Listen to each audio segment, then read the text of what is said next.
আজ এসেছি হুগলিঘাট স্টেশনের কাছে, যেখানে এখানকার বিখ্যাত দই পরোটা পাওয়া যায়। এই যে পরোটা দোকানে আমরা এসেছি, দাদা রয়েছেন। এই তরকারি, কিসের তরকারি দাদা এটা? এক এক রকম এক এক দিন তরকারি, মানে যেরকম তাও একটু যদি বলেন।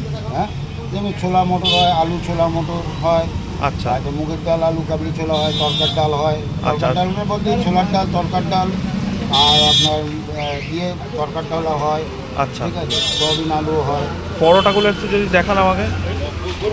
ভালো দেবি গো নাকি আমাদের কোনো এই যে আমুলের দই, তার পরোটা কত করে বললেন?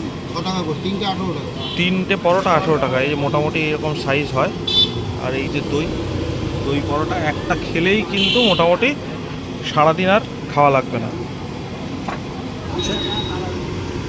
তোমরা বন্ধুরা দেখতে পাচ্ছ, পরোটা ভেজেই কিন্তু আমরা পাবো। ওই ওখানে বেলা চলছে পরোটা। মোটামুটি সারাদিনে কত পিস বিক্রি করেন? আমাদের মোটামুটি 13-14 কিলো ময়দা বিক্রি হয়। 13-14 কিলো ময়দা বিক্রি হয়। বন্ধুরা তোমরা বুঝতেই পারছো যে কতখানি সেল হয়। আর বেসিক্যালি এই যে ময়দার লেচি, একটুখানি এটার ছবি তুলে নিচ্ছি। গরম হয়নি বলে তাই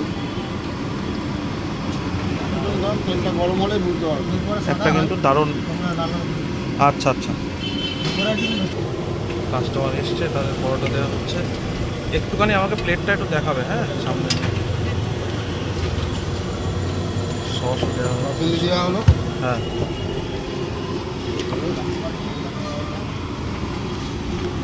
এইবার পরোটা কিন্তু ভাজা হচ্ছে। ও ফুলছে কীরকম দেখো বন্ধুরা, দারুণ কিন্তু ফুলছে। ও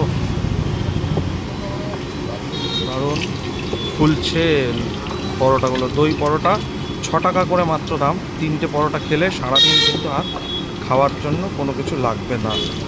যা পরোটা সাইজ, এই তোমরা সব দেখতে পাচ্ছ।